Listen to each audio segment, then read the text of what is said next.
Chapter 17. Looking up the sky, Papa said, "That doesn't look good up there. I think we're in for a storm." The sky had turned a dark gray. Fast-moving clouds were rolling through the heavens.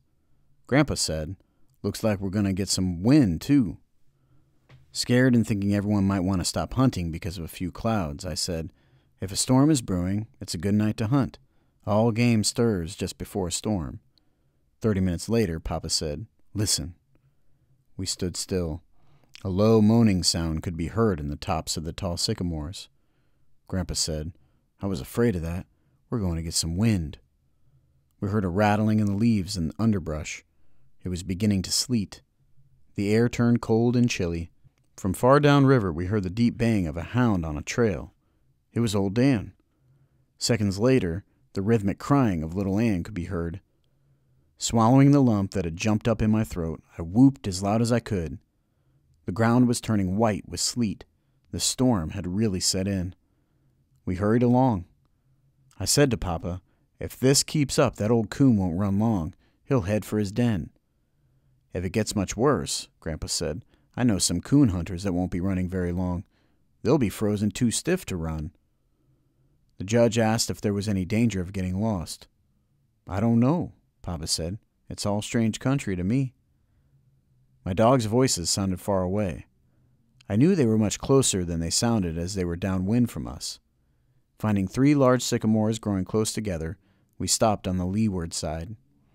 Papa shouted above the wind, "I don't know if we can take much more of this." "It is bad," Grandpa replied, "and it looks like it's going to get worse." "You can't see over 15 feet now," the judge said. "Do you think we can find the buggy?" "I think we can find the buggy all right," Papa said. I could no longer hear the voices of my dogs. This had me worried. I didn't want to leave them out in the storm. "Can anyone hear the hounds?" Grandpa asked. "I can't," Papa said. The judge spoke up. "Fellas, I think we better go in," he said. "There's no telling where they are. They may have crossed the river." Scared and knowing I had to do something, I said, "They're closer than you think. Probably treed by now. You can't hear them for this wind." I begged, "Let's go a little further." There was no reply, and no one made a move to leave the shelter of the trees. Taking a few steps, I said, "I'll take the lead. Just follow me." "Billy, we couldn't find them," Papa said. "You can't see or hear a thing. We'd better start back for camp." "I think so too," the judge said. At this remark, I cried. "I've been out in storms like this before, all by myself. I've never left my dogs in the woods, and I'm not going to now, even if I have to look for them by myself." No one answered. "Please go just a little further," I begged. "I just know we'll hear them." Still, no one spoke or made a move to go on. Stepping over to my father, I buried my face in his old Mackinaw coat. Sobbing, I pleaded with him not to turn back. He patted my head. "Billy," he said, "a man could freeze to death in this storm. And besides, your dogs will give up and come in." "That's what has me worried," I cried. "They won't come in. They won't, Papa. Little Ann might, but not old Dan. He'd die before he'd leave a coon in a tree." Papa was undecided. Making up his mind, he stepped away from the tree and said to the others, "I'm going with him. You fellas coming? We're going back." He turned and followed me. Grandpa and the judge fell in behind him. By this time, the ground was covered with a thin, white layer of sleet. We kept slipping and falling. I could hear Grandpa mumbling and grumbling. The wind-driven sleet stung our skin like thousands of pricking needles. Strong gusts of wind growled and moaned through the tops of the tall timber. Once, during a momentary lull of the storm, I thought I heard the baying of a hound. I told my father I thought I heard old Dan. "From which direction?" he asked. "From that way," I said, pointing to our left. We started on. A few minutes later, Papa stopped. He shouted to my grandfather, "Did you hear anything?" "No," Grandpa shouted back. "I can't hear anything in this storm." "I thought I did, but I'm not sure," the judge said. "Where was it coming from?" Papa asked. "Over that way," the judge said, pointing to our right. That's the way it sounded to me, Papa said. At that moment, all of us heard the deep voice of old Dan. It sounds as if they're close, Grandpa said. Let's split up, said the judge. Maybe one of us can find them. No, Papa said. It'd be easy to get lost in this storm. I think they're more to the right of us, I said. I do too, Papa said. We trudged on. Old Dan bawled again. The sound of his voice seemed to be all around us. The way that the wind is whipping the sound through this timber, the judge said, we'd be lucky if we ever found them. Papa shouted over the roar of the wind, We can't take much more of this. We'll freeze to death. The men were giving up. I felt the knot again as it crawled up in my throat. Salt water froze on my eyelashes. Kneeling down, I put my ear close to the icy ground in hopes I could hear my dogs, but I couldn't hear anything above the roar of the blizzard. Standing up, I peered this way and that. All I could see was a white wall of whirling sleet. I closed my eyes and said a silent prayer and hoped for a miracle. We heard a sharp crack and a loud crashing noise. A large limb, torn from a tree by the strong wind, fell to the ground.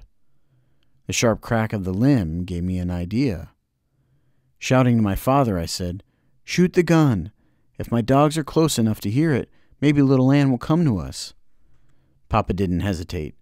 Pointing the gun high over his head, he pulled the trigger. The sharp crack rang out into the teeth of the storm. We waited. Just when I had given up all hope and had sunk to the lowest depth of despair, out of the white wall of driving sleet, my little dog came to me. I knelt down and gathered her in my arms. Taking one of the lead ropes from my pocket, I tied it to her collar. I said, Find him, little girl. Find old Dan. Right then, I didn't care about coons, gold cups, or anything. All I wanted was my dogs. I don't know how she did it. Straight into the face of the storm, she led us. Time after time, she would stop and turn her head this way and that. I knew she couldn't scent or see anything. Instinct alone was guiding her. Over a winding and twisting trail we followed. Coming out of the bottom, she led us into a thick canebrake. The tall stalk sheltered us from the storm. The roaring of the wind didn't seem as loud. Like ghostly figures, large trees loomed out of the almost solid mass. Falling and stumbling, we kept pushing on. Grandpa shouted, Hold up a minute. I'm just about all in. We stopped. Do you think that hound knows what she's doing? The judge asked. Maybe we're just running around in circles. Looking at me, Papa said, I hope she does. Some of these canebrakes cover miles. If we get lost in here, we'll be in bad shape. Grandpa said, I think we've gone too far. Last time I heard old Dan, he sounded quite close. That was because the wind carried the sound, I said. The judge spoke up. Fellas, no dog is worth the lives of 3 men. Now let's do the smart thing and get out of here while we can. Our clothes are wet. If we keep on wandering around in this jungle, we'll freeze to death. It doesn't look like this blizzard is ever going to let up. I could hear the roar of the blizzard back in the thick timber of the bottoms. 2 large limbs being rubbed together by the strong wind made a grinding, creaking sound. The tall, slender cane around us rattled and swayed. I could feel the silence closing in. I knew the judge's cold logic had had its effect on my father and grandfather. The men had given up. There was no hope left for me. Kneeling down, I put my arms around little Ann. I felt the warm heat from her moist tongue caressing my ear. Closing my eyes, I said, Please, Dan, bawl one more time, just one more time. I waited for my plea to be answered. With its loud roaring, the north wind seemed to be laughing at us. All around, tall stalks of cane were weaving and dancing to the rattling rhythm of their knife-edged blades. My father tried to talk above the wind, but his words were lost in the storm. Just before another blast, clear as a foghorn on a stormy sea, old Dan's voice rang loud and clear. It seemed louder than the roar of the wind or the skeleton-like rustling of the tall, swaying cane. I jumped to my feet. My heart did a complete flip-flop. The knot in my throat felt as big as an apple. I tried to whoop, but it was no use. Little Ann bawled and tugged on the rope. There was no mistaking the direction. We knew that Little Ann had been right all along. Straight as an arrow, she had led us to him.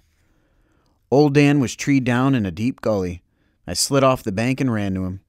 His back was covered with a layer of frozen sleet. His frost-covered whiskers stood straight as a porcupine quills. I worked the wedges of ice from between his toes and scraped the sleet from his body with my hands. Little Ann came over and tried to wash his face. He didn't like it. Jerking loose from me, he ran over to the tree, reared up on it, and started bawling. Hearing shouting from the bank above me, I looked up. I could dimly see Papa and the judge through the driving sleet.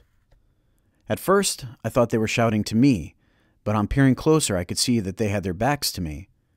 Catching hold of some long stalks of cane that were hanging down from the steep bank, I pulled myself up. Papa shouted in my ear, "Something has happened to your grandfather." Turning to the judge, he said, "He was behind you. When was the last time you saw him?" "I don't know for sure," the judge said. "I guess it was back there, where we heard the howling bawl." "Didn't you hear anything?" Papa asked. "Hear anything?" the judge exclaimed. "How could I hear anything in all that noise? I thought he was behind me all the time, and didn't miss him until we got here." I couldn't hold back the tears. My grandfather was lost and wandering in that white jungle of cane. Screaming for him, I started back. Papa caught me. He shouted, "Don't do that." I tried to tear away from him, but his grip on my arm was firm. "Shoot the gun," the judge said. Papa shot time after time. It was useless. We got no answer. Little Ann came up out of the washout. She stood and stared at me. Turning, she disappeared quickly in the thick cane. Minutes later, we heard her. It was a long, mournful cry. The only times I ever heard my little dog bawl like that were when she was baying at a bright Ozark moon, or when someone played a French harp or a fiddle close to her ear. She didn't stop until we reached her. Grandpa lay as he had fallen, face down in the icy sleet. His right foot was wedged in the fork of a broken box elder limb. When the ankle had twisted, the searing pain must have made him unconscious. Papa worked Grandpa's foot free and turned him over. I sat down and placed his head in my lap. While Papa and the judge massaged his arms and legs, I wiped the frozen sleet from his eyes and face. Burying my face in the iron-gray hair, I cried and begged God not to let my grandfather die. "I think he's gone," the judge said. "I don't think so," Papa said. "He took a bad fall when that limb tripped him, but he hasn't been lying here long enough to be frozen. I just think he's unconscious." Papa lifted him to a sitting position and told the judge to start slapping his face. Grandpa moaned and moved his head. "He's coming around," Papa said. I asked Papa if we can get him back to the gully where old Dan was. I had noticed there was very little wind there and we could build a fire. "That's the very place," he said. "We'll build a good fire and one of us can go for help." Papa and the judge made a seat by catching each other's wrists. They eased Grandpa between them. By the time we reached the washout, Grandpa was fully conscious again and was mumbling and grumbling.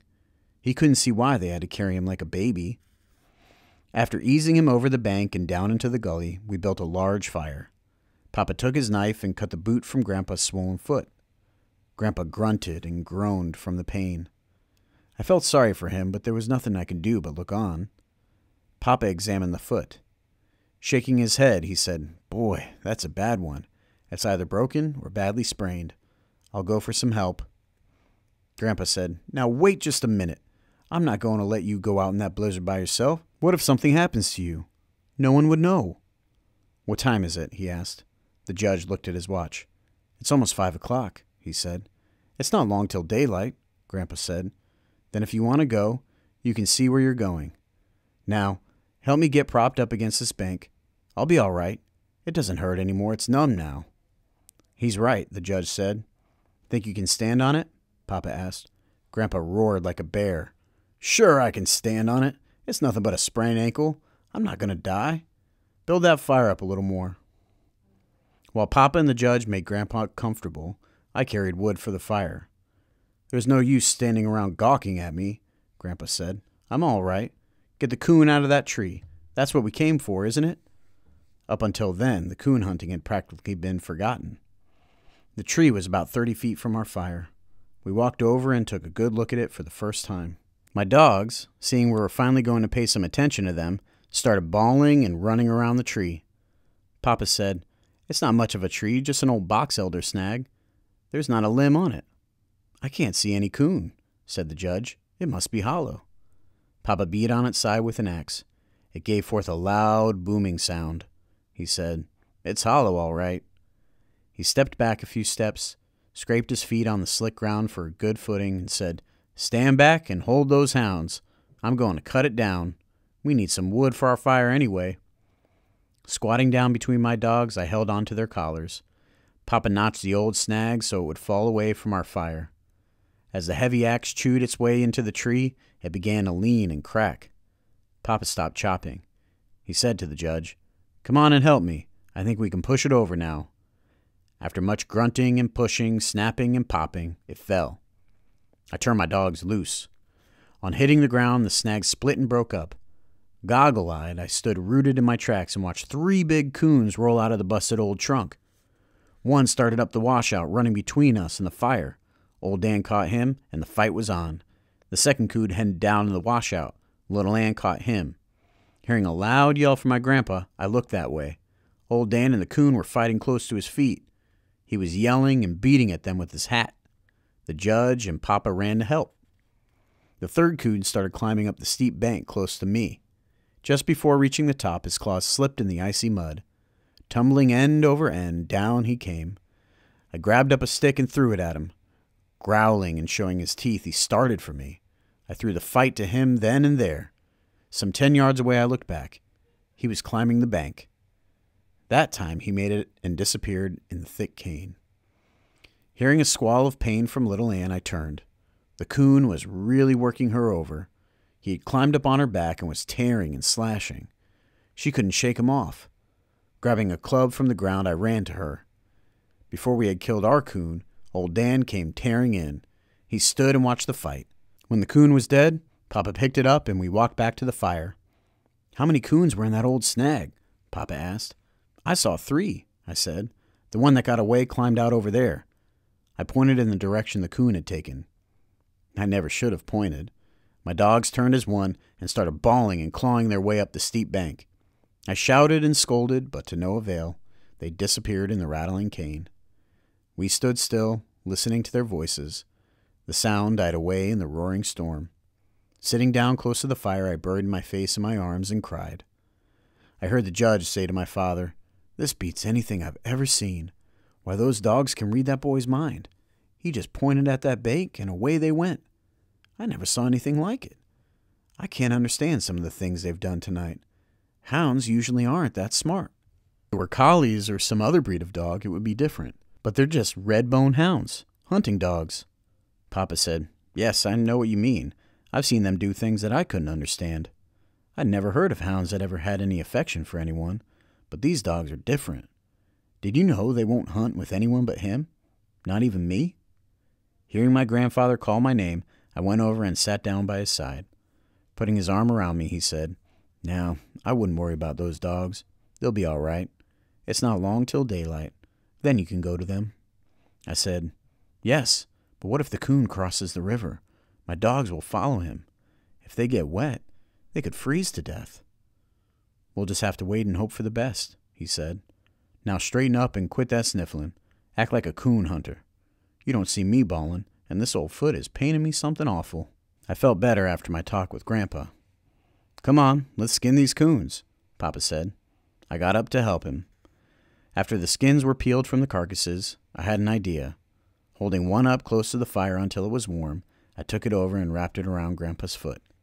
Chuckling, he said, "Boy, that feels good. Heat another skin the same way."